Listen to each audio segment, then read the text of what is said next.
caros amigos, esta é a terceira gravação daquela série que eu pensei em fazer sobre o ano mariano, abordando os 4 dogmas, as 4 verdades de fé que a Igreja proclama a respeito de Nossa Senhora, a sua Imaculada Conceição, a sua gloriosa Assunção, a sua maternidade divina, a sua virgindade perpétua.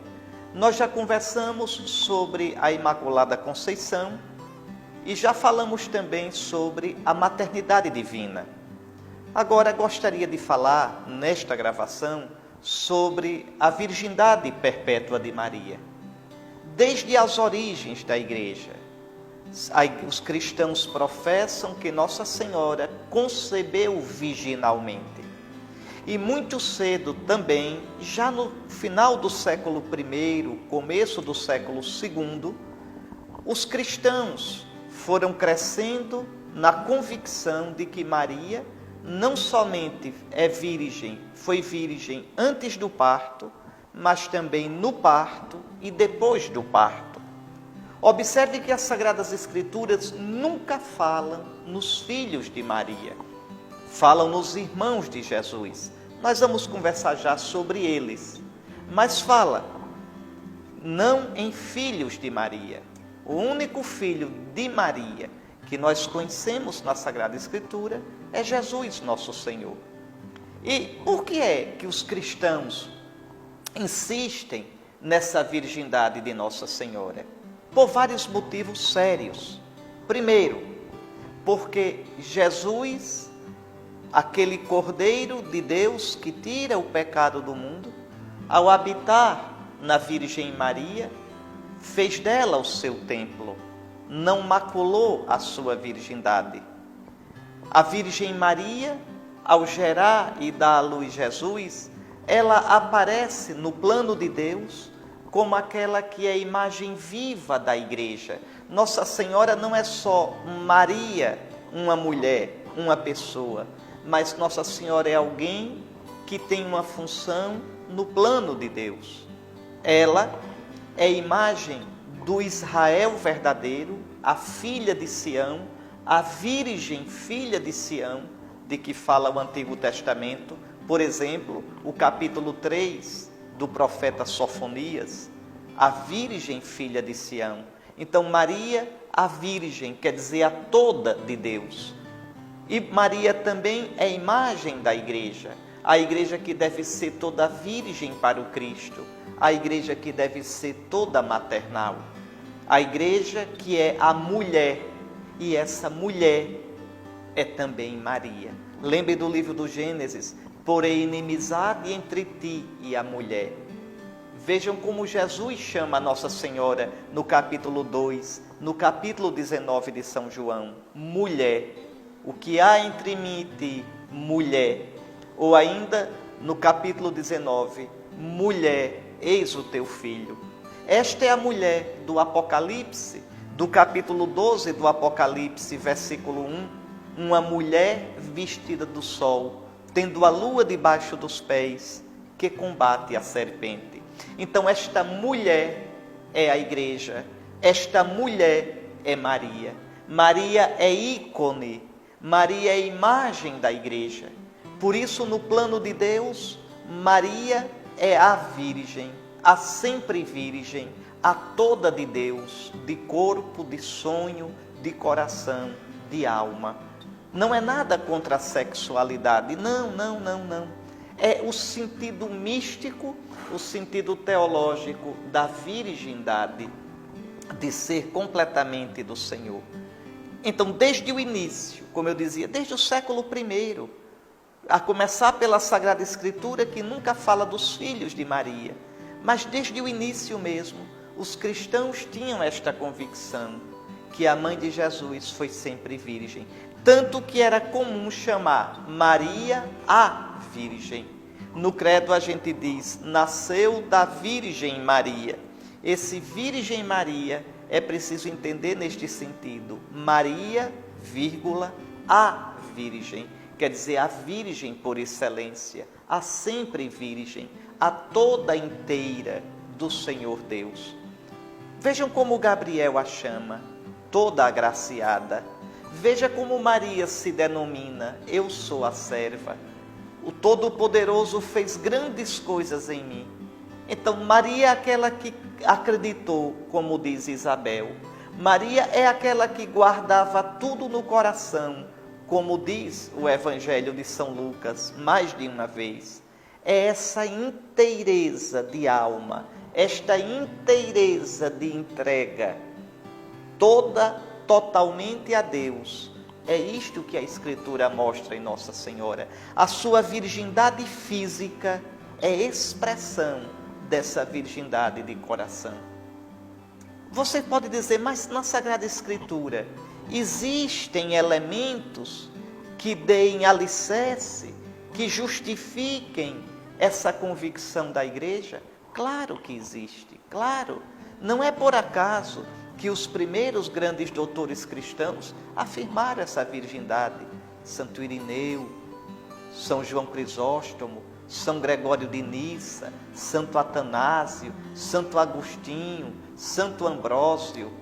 Depois o 8º concílio ecumênico, o 3º de Constantinopla, dogmatizou isso, colocou como dogma mesmo, no ano 680 da nossa era. Maria é virgem antes, durante e depois do parto.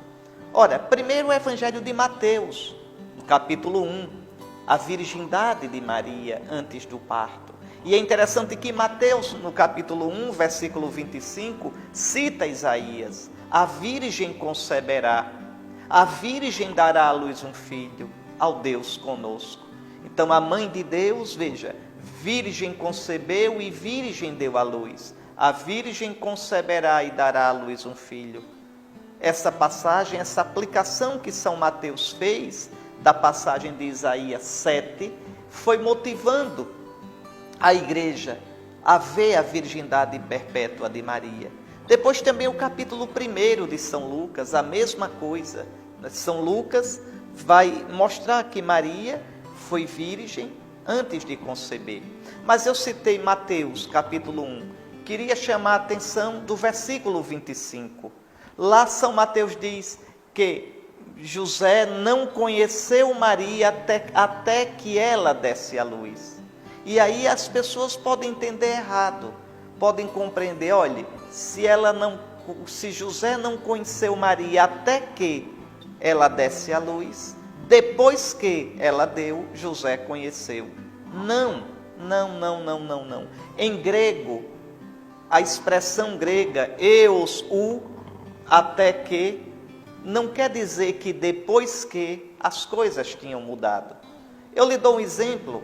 Na primeira carta aos Coríntios, no capítulo 15, versículo 25, São Paulo diz, falando de Cristo: é preciso que ele reine até que tenha colocado todos os inimigos debaixo de seus pés. Até que. Depois que colocar os inimigos debaixo dos pés, vai deixar de reinar? Não, vai continuar reinando.